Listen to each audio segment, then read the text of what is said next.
All right, welcome back, everyone, to the Homebuyers Toolbox Summit 2022.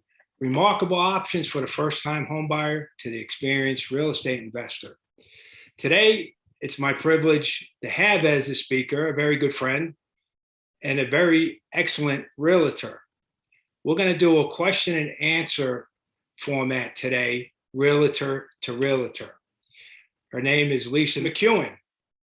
So how are you, Lisa? Why don't you introduce yourself, give a little background about yourself, where you're from, your vision, and we'll get into the question and answers.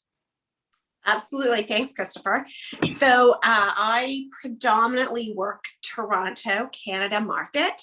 I've been a licensed real estate agent, now broker, for 17 years. So Ontario, really, because I started in a different city in this business. And I'm originally from Prince Edward Island, Canada, which, again, I know people around the world are seeing this. So it's a small province in Eastern Canada. And to give it perspective, it is about 1,300 miles from Toronto. So I'm working two completely different markets. My market in Prince Edward Island has a different passion for me because I'm born and raised in Prince Edward Island, but I moved to the big city a long time ago, about 35 years ago. So that's a bit of my background for the two provinces, licensed in two provinces. Okay, so let's get into the Q&A. Okay. First question. What is the first thing you discuss with homebuyers at the initial meeting? Well, when I first sit down with someone, whether it's a referral or whether it is a lead from a sign call, I bring them into the office and I meet with them again. We're all talking, whether it's bringing them to the office now, whether it's a Zoom, but I'm still talking, metaphorically speaking in person, to get to know them a bit better. But of course, are they pre-approved? What is their budget? How much of a down payment do they have? Because I'm really trying to figure out, are their expectations reasonable? And also in the current marketplace, that they understand that there's multiple offers, that they have to act quick.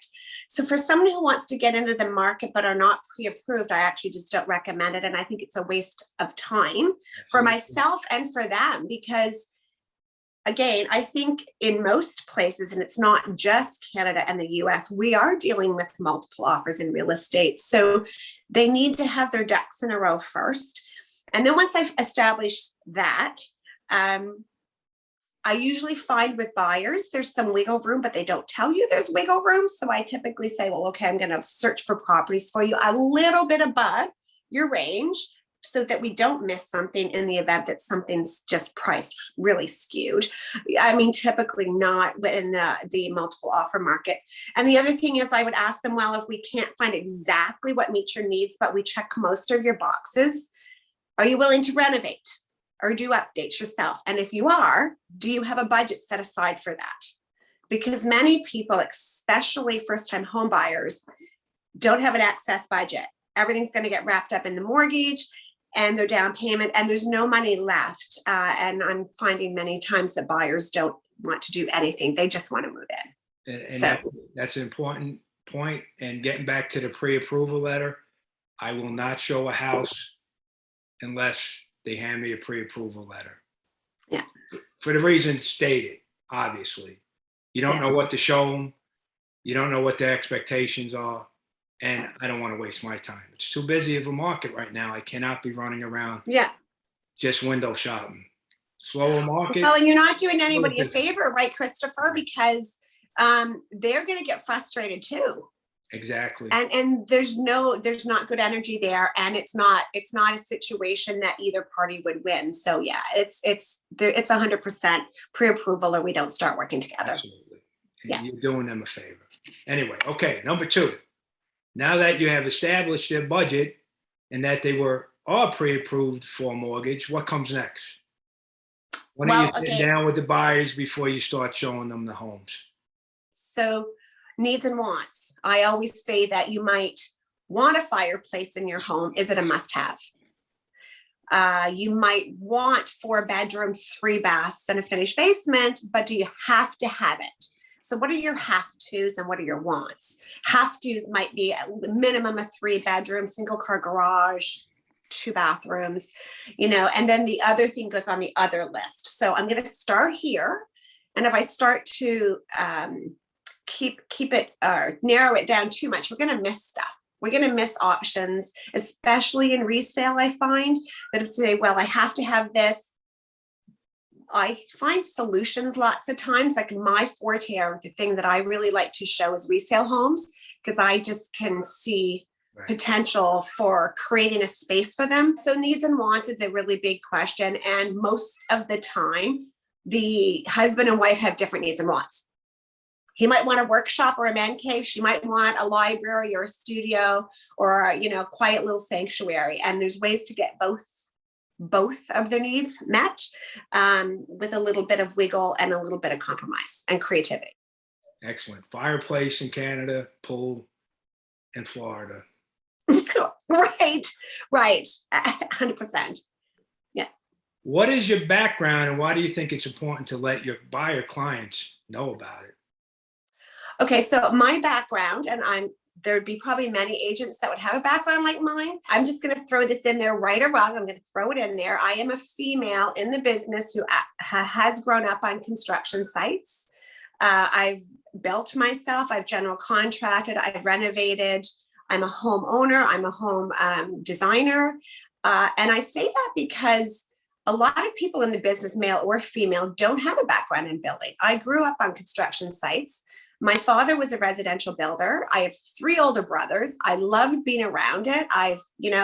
Whether I was welcome or not, I loved being on construction sites with them. So when I look at a home, and the reason why this is relevant to a buyer, when I look at a home, I'm not just looking how pretty it is and if it's tastefully painted. I'm looking at the foundation, whether there's cracks, whether there's wet, whether there's leaks.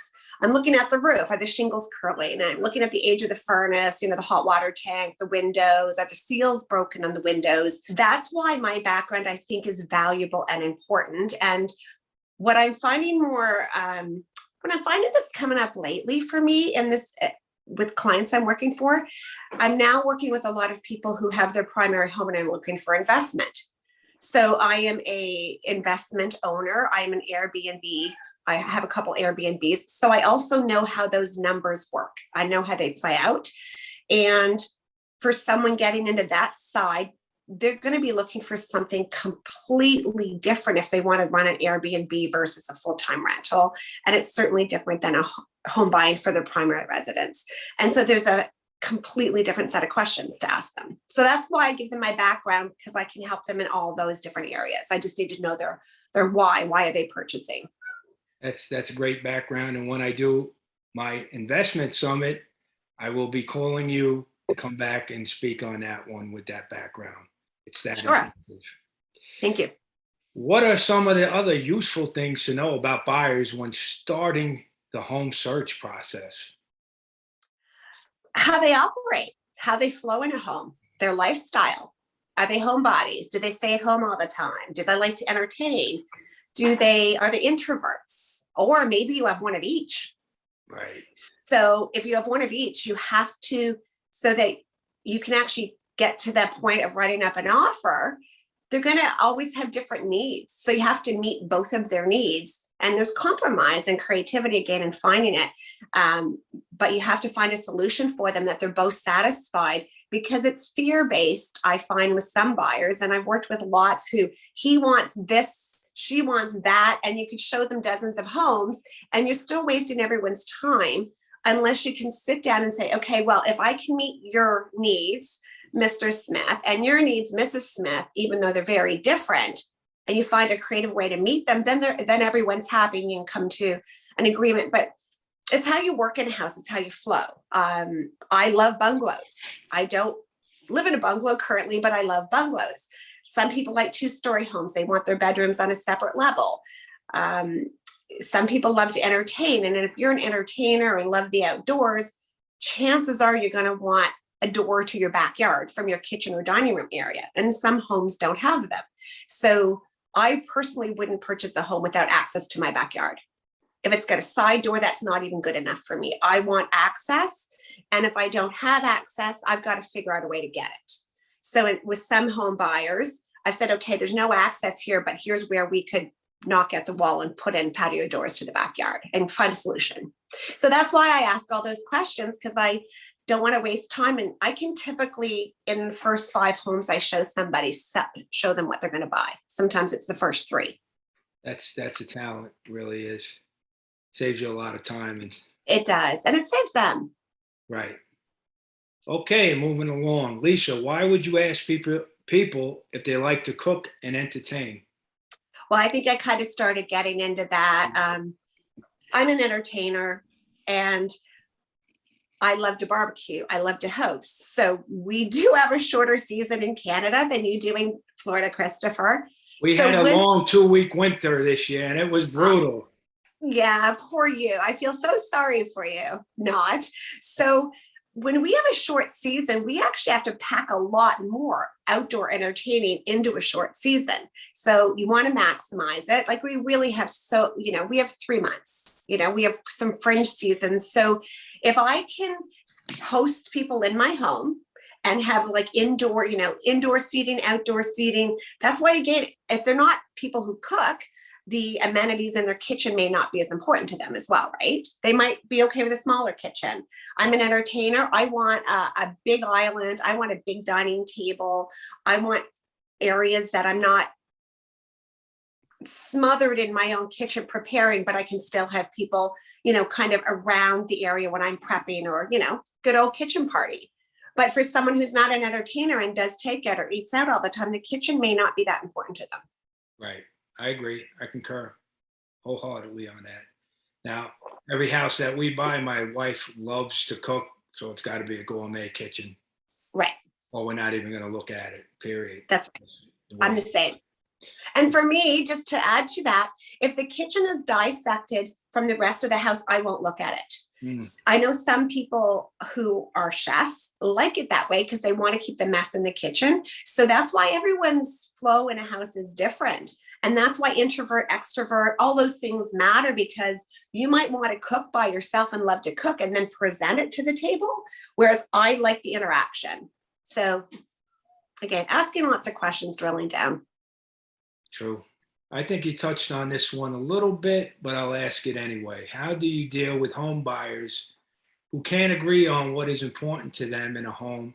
And how do you overcome this obstacle to find a suitable property that they both agree on? So yeah, I guess I touched on that a bit. There is typically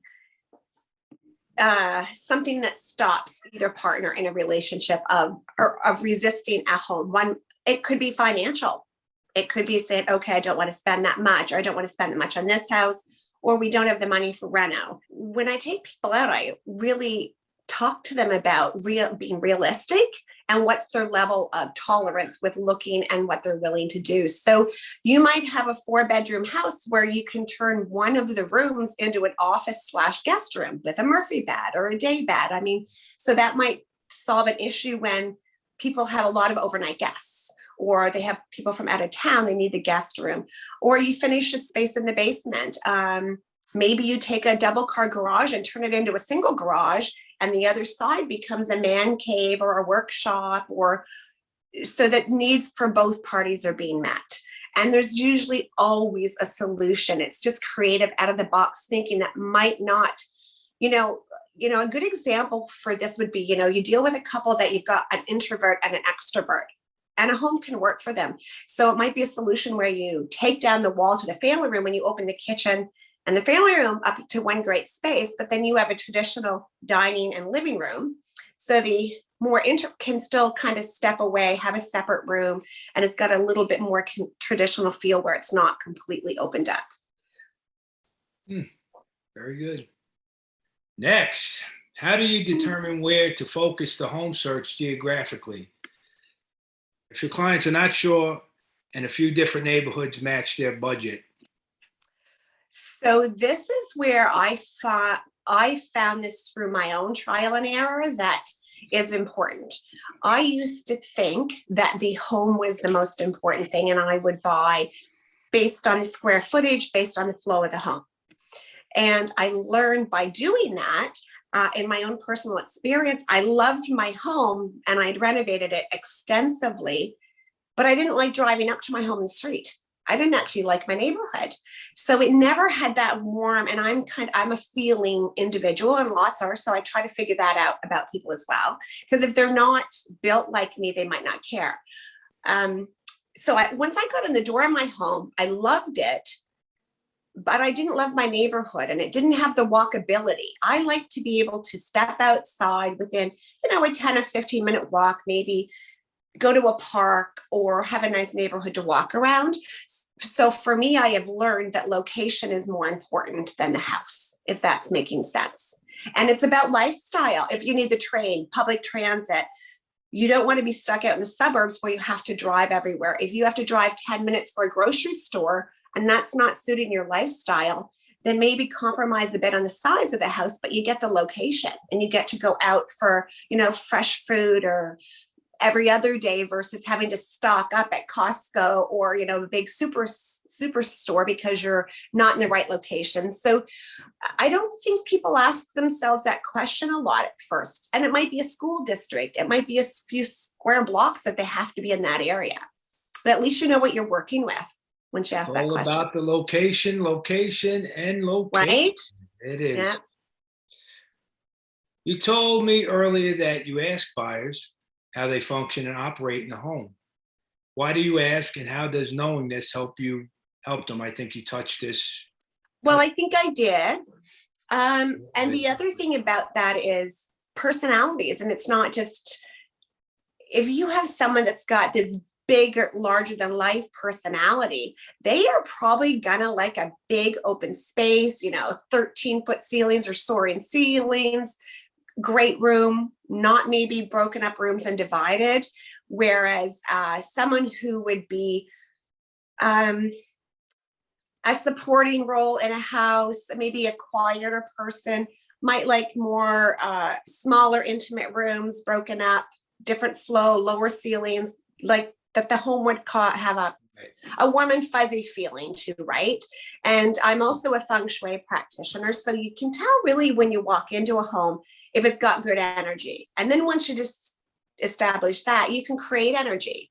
Some people don't like a home because maybe the way it's set up when they see it is just, it's almost confrontational to them because the energy is shut down.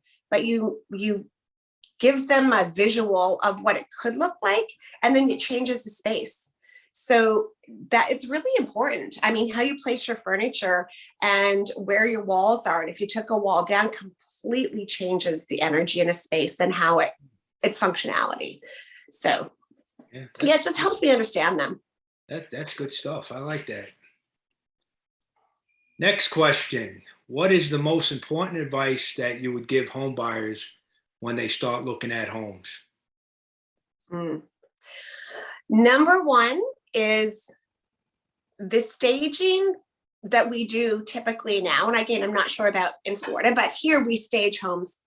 We spend quite a bit of money as agents staging homes, getting it ready for sale, decluttering. There's a whole list of rules, especially when it comes to staging, but also feng shui. And so there's two steps to that. You declutter, and you don't make the closets look full and it looks all pretty when people walk in and beautiful furniture, but they're not buying the furnishings. They're not buying the eye candy. They're buying the walls, they're buying the structure, they're buying the space. So while it shows people what is possible in a space, I really want them to look past that and say, okay, I didn't realize it was only 6-7 foot ceilings in here. We like 10-foot ceilings. That might not work for us. You get distracted with all the nice artwork. So it's really about that. It gives people an idea of what's possible. At the end of the day, they need to look at the structure. They need to look at the flow. They need to look, does the yard suit them? Does it work for them? Does it meet their needs? Because that's more important. And once the house is emptied out and it's vacant, it looks very different when they take possession. So I just want to manage. I like to manage buyers. I've worked with, again, coming from the background I do, I'm astonished that buyers don't even want to paint these days. Most buyers I meet, they want it move-in ready. They don't want to do anything. And I'm a bit astonished by that because, again, I come from a building background and I'm just used to, okay, I walk in and if it's I'm going to tell you, the house I bought 15 years ago, most agents had banned the house, said it's a dog's breakfast. I walked in the front door. It smelled like mold. It wasn't overly attractive. I'm like, this is my house. I'm buying it. I saw what it could be. So it's having vision and helping your buyer see beyond what is currently there. Well, if you could see a potential, again, that's another great talent to have. That's Let me ask you forte. another question. Mhm. Do you prefer showing houses that are vacant or occupied? I'm not. So for the buyer's sake, occupied. Showing a vacant home is really bland. And I know we're talking about home buyers. I would never, ever recommend to a seller to sell a emptied out home ever. I know this, a lot of buyers don't get this. Homes actually look smaller when they're empty.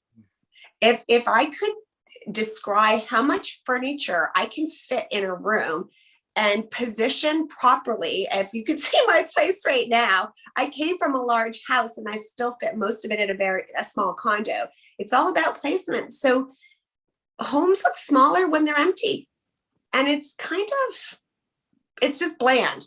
So I would always recommend showing a home. Always. Always stay. Yeah. Yeah. Okay. Excellent. Lisa, I understand that you also have training and a background in personality profiling, and your slogan is matching real estate with lifestyles.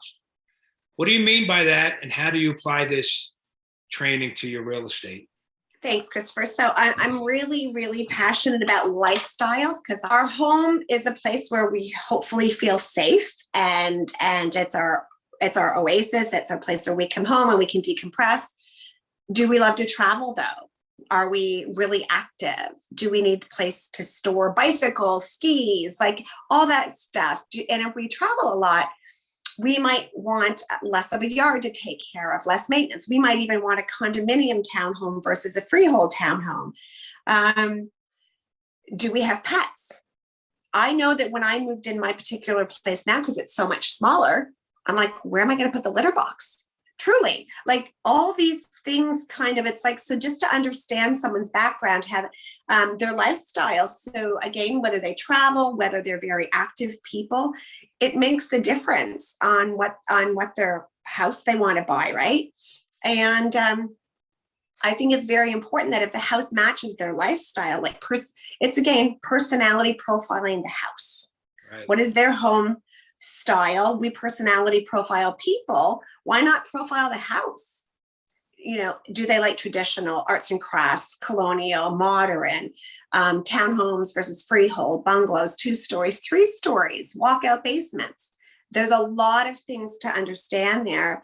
And if they entertain a lot, they probably want an extra bedroom or space for people to come over, or a big space for a dining table. So yeah, really understanding how their life works for them. And again, if they're avid travelers, they want probably less maintenance in their home. Right. True. Very true. Good. Very good points. All right. Moving along. What does buyer beware mean, and how do you explain it to the client? So I know we don't bring this up probably often with the buyers. In the industry, it's talked about somewhat. And what that really means to me and to the buyer is this: a seller's responsibility is to disclose defects with the home. And there's certain things, again, Canada and the US may be different. We provincially may be different, but there's certain things that need to be disclosed in a home. And, if it's been in a flood, if it's had, leakage in the roof, that kind of thing. If the damage was fixed and repaired in full completion, it doesn't need to be disclosed. But the buyer beware still means, and I don't know if you have this saying in the States, Murphy's Law. Do you know what I mean by that? Mm-hmm. Murphy's Law, right? So Murphy's Law, I can give you tons of personal examples. The first home I bought, the day after I moved in, the dishwasher didn't work. It worked when the inspector was there, Right. but it didn't work when I moved in. the last house I had bought in my own area here, the walkthrough final inspection on the Monday afternoon, it was fine. 4 hours later, we had torrential rains. The house flooded. The municipal system backed up and the house was flooded with $60,000 worth of damage. We caught it soon enough but so I know that's kind of buyer beware different, but it's also just knowing that if you are buying a resale home, there's probably going to be some issues. You're buying a 15-year-old roof, not a brand new roof. Your furnace might be, 10 years old, not brand new. So just to have them start to think of the concept, okay, I might need to budget for new windows in 5 years. I might need to look at that and make sure they look at the foundation, make sure their expectations are realistic. And even if it's a brand new build and there's a carry-on warranty, there might be some settling in the house. So there is some things that I like to explain to them, the full spectrum of the what ifs and to be realistic about it. Absolutely. Right. So beware. The home I just closed on, the buyers hadn't seen it, but it was a radiant heating system and the owner had shut it down for the winter. So he needs to know that the entire radiant system is going to be working and not frozen in the floor prior to closing. So those are just things to just always keep in mind that that they have to do their own diligence too, regardless. Right. Excellent point. Yeah. Excellent. Okay, the last question. How do you respond to buyers being hesitant to sign a buyer's representation agreement? We get this all the time down here. Oh. And I think it's one of the most important forms to sign. So this is what I say to them. Do you want somebody working for you that is dedicated to you? Or do you want to tell your story over and over and over again to different agents and what you're looking for? It's time consuming for you. It's not fair to the agent, or depending how many agents you're talking to. We have families. We have a life. We work 24/7 when we're on and helping somebody. I am happy to be committed to those hours and dropping things in this market for that client. If they don't want to sign with me and commit, I also have, and as you know, because we're fellow agents, we put food on the table by 100% commission. That's correct. So if you want 100% commitment plus from me, why wouldn't I expect that back from you?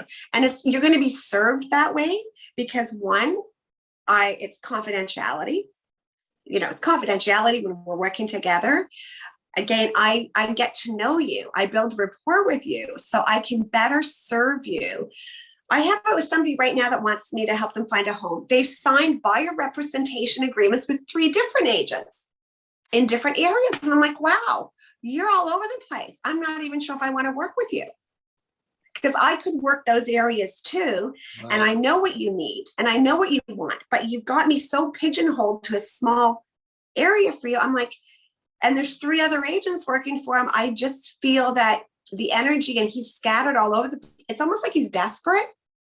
And he's not committed. So how can I be committed to him when he's not committed to the process for himself? And Christopher, I've really learned the hard way in this business. I would struggle so much working for buyers that I would be stressed and write offers and they would fall through. And it was my home life was suffering.